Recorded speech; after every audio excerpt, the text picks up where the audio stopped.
영화 포레스트 검프, 필라델피아, 라이언 일병 구하기, 캐스트어웨이, 다빈치 코드 등 배우 톰 행크스는 작품성과 흥행을 모두 잡은 보기 드문 배우입니다. 최근 개봉한 영화 엘비스에서 그는 생애 첫 악역에 도전하며 파격 변신을 선보입니다. 영화 엘비스에서 톰 행크스는 엘비스 프레슬리를 발굴한 매니저 톰 파커 역을 맡습니다. 톰 파커는 우연히 지역 라디오의 작은 무대에 선 엘비스의 공연을 보고 그가 큰 돈을 벌어다줄 인물임을 직감하며 그의 인생을 움켜쥔 매니저로 빌런 연기를 펼칩니다. 그는 실존 인물인 톰 파커의 모습을 구현하기 위해 전신 바디수트를 착용하고 머리엔 조형물을 얹는 등 5시간 동안 분장하고 연기했다고 합니다. 실제 엘비스의 부인 프리실라 프레슬리로부터 톰 행크스는 파커 매니저 그 자체라고 극찬을 받기도 했죠.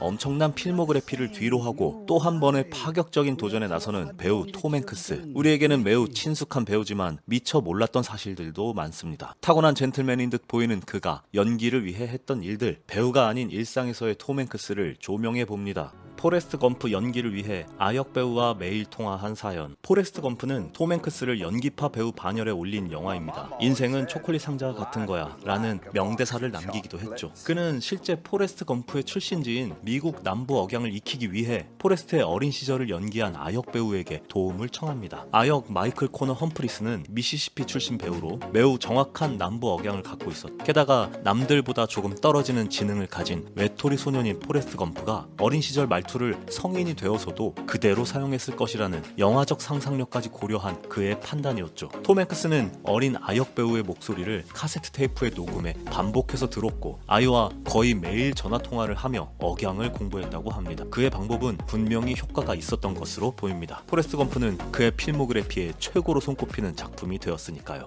톰 행크스가 뮤직비디오에 출연했다? 늘 진지하고 근엄할 것 같기만 한 톰 행크스는 2015년에는 한 젊은 여성 가수의 뮤직비디오에 출연합니다. 바로 칼리 레이 잽슨의 I Really Like You 라는 사랑스러운 노래입니다. 뮤비 속에서 톰 행크스는 이 사랑스러운 노래를 직접 립싱크하며 가수를 만나기 위해 도시를 여기저기 산책하다 이윽고 만나 수많은 백댄서들과 함께 거리에서 춤을 추는 흡사 발리우드의 한 장면스러운 모습으로 뮤직비디오에 출연합니다. 그가 뮤직비디오에 출연할 수 있었던 이유는 가수 잽슨의 매니저가 톰 행크스의 친구였기 때문입니다. 매니저와 잽슨이 뮤직비디오에 대해 고민하며 가수 대신 누구도 예상치 못한 인물이 나와서 립싱크로 노래를 부른다면 정말 재밌을 것 같은데 누구 없냐? 라며 톰 행크스에게 조언을 구하자 그는 글쎄 근데 왜 너희는 나한테 물어보지 않니? 라는 의외의 답변을 내놓으면서 뮤직비디오 출연이 성사됩니다. 근데 톰 행크스는 뮤직비디오마저 흥행시켜버립니다. 이 뮤비는 유튜브 조회수 2억 뷰가 넘는 기록을 세우고 있거든요. I'm pregnant.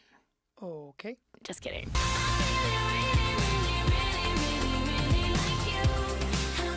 그는 우주로 가자는 제프 베조스의 제안을 거절했다. 톰 행크스와 우주, 왠지 낯설지 않은 조합인 이유는 그가 우주 관련 영화에 출연했기 때문이죠. 그는 영화 아폴로 13에서 실제 우주 비행사 짐 러벨 역을 연기합니다. 그는 또한 엄청난 우주 덕후이기도 한데요. 얼마나 심한 우주 덕이었냐면 영화 속 대기권 밖에서 아폴로 사령선 내부의 버튼들을 누르는 장면에서는 실제 아폴로 사령선에서 어떤 버튼을 눌러야 어떤 기능이 작동한다는 걸 다 외워서 이것저것 따지니까 감독은 얼마나 답답했는지 제발 그만 따지고 아무거나 눌러 라고 소리쳤을 정도랍니다. 게다가 성덕입니다. 그는 2006년 발견된 12818번째 소행성 이름이 바로 12818 톰 행크스라고 지어졌기 때문이죠. 새로운 천체는 최초 발견자가 이름을 붙일 권리가 있는데 영화 아폴로 13을 감명 깊게 본 애리조나 주립대 천문학자가 톰 행크스에게 헌사한 것이라고 합니다. 반면 그는 우주 덕후지만 실제로 아마존 의장 제프 베조스의 우주로 가자는 제안을 단호하게 거절했다고 합니다. 매우 현실적인 이유로 말이죠. 톰 행크스는 지미 키멜 토크쇼에 출연해 제프 베조스가 우주에 가자고 초대를 했지만 제안을 거절했다라며 지금 우주 여행을 하려면 2,800만 달러, 즉 360억 원이 필요하다. 난 그 돈을 지불할 생각이 없다. 약 12분가량 덜컹거리는 비행기에 타는 것에 불과하지 않냐? 라며 우주 여행에 대한 매우 합리적인 일침을 가하기도 했습니다.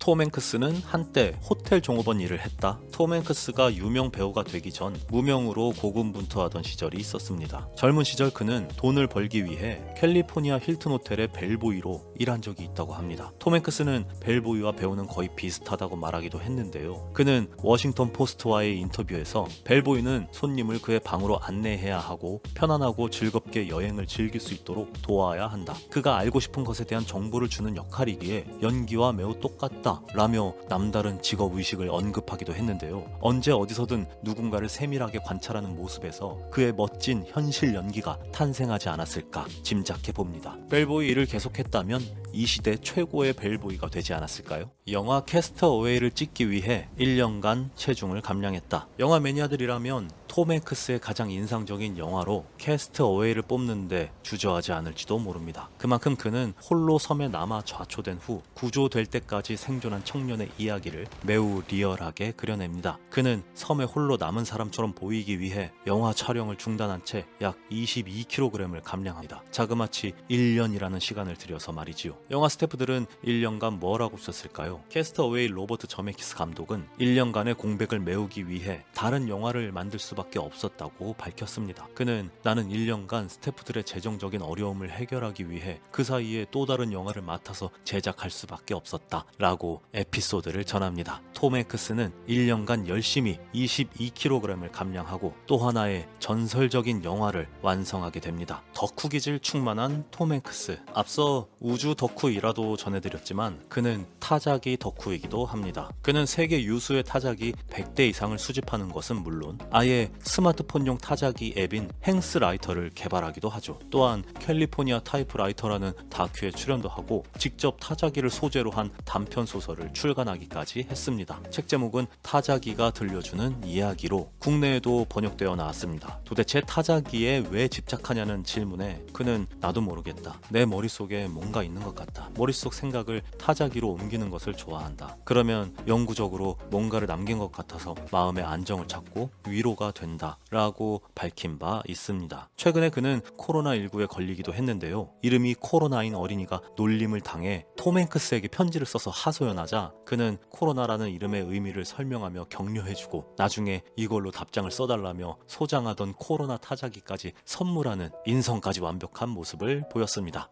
그가 뽑은 내가 가장 좋아하는 내 영화? 톰 행크스는 영화사에 길이 남겨질 수많은 영화에 출연했습니다. 그렇다면 자신이 가장 좋아하는 자신의 영화는 무엇일까요? 그는 2021년 투데이와의 인터뷰에서 여자 야구단을 소재로 한 그들만의 리그와 캐스트어웨이 그리고 클라우드 아틀라스를 가장 좋아하는 자신의 영화로 언급했습니다. 톰 행크스를 생각하면 금방 떠오르는 영화들이 빠져 있어 조금 예상 외의 답변이기도 한데요. 그는 영화를 찍으면서 가족과 특별한 경험을 했던 작품들을 좋아하고 기억에 남는다고 영화 선택의 이유를 밝혔습니다. 그는 야구 영화를 찍으며 여름 내내 가족들과 야구를 했고 캐스트어웨이를 찍으며 가족들과 피지에서 엄청난 모험을 했다. 클라우드 아틀라스 역시 촬영 당시 가족들 사이에 마법 같은 일이 많았다 라며 그만의 가족애를 드러냈습니다. 영화 제리 맥과이어 원래는 톰 행크스였다? 영화 제리 맥과이어를 톰 크루즈 이외의 사람이 연기한다는 것은 지금 상상하기 어렵지만 캐머런 크로우 감독은 3년 동안 톰 행크스를 1순위 배우로 생각하며 대본을 썼다고 합니다. 톰 행크스도 처음에는 제리 맥과이어 대본을 보고 흔쾌히 섭외에 응했다고 하는데요. 그러나 마침 그가 출연을 결정한 데싱 유드와 촬영 시기가 겹치는 바람에 출연할 수 없게 되자 톰 크루즈에게 대본이 건너간 것이죠. 톰 크루즈는 대본을 처음 읽었을 때 감동해서 울기까지 했다고 합니다. 제리 맥과이어가 흥행에 큰 성공을 거두자 톰 행크스는 톰 크루즈가 나한테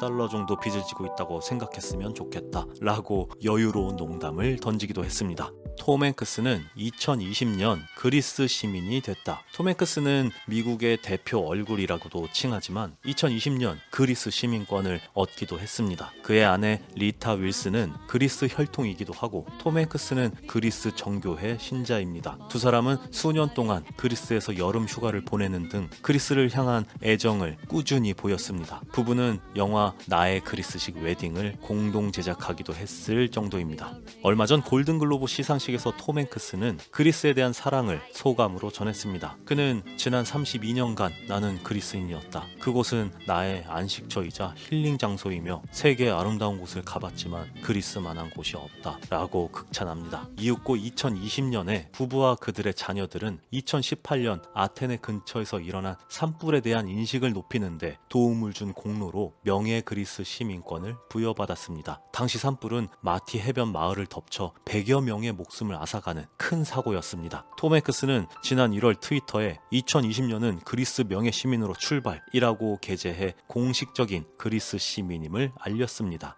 톰 행크스는 링컨 대통령의 친척입니다. 톰 행크스도 유명하지만 그는 더 유명한 친척을 갖고 있습니다. 바로 미국 16대 대통령 에브라함 링컨 대통령입니다. 그는 2013년 내셔널 지오그래픽 다큐멘터리 링컨 죽이기에 나레이션을 담당해 직접 이 사실을 밝혔는데요. 그의 가계도에 따르면 톰 행크스의 조상을 4세대를 거슬러 올라가면 행크스와 링컨은 한 조상에서 만납니다. 존 행크스는 링컨 전 대통령의 고조부였으며 동시에 행크스의 5대조이기도 합니다. 존 행크스의 사진을 보면 둘의 외모를 뒤섞은 듯한 느낌이 들기도 하네요.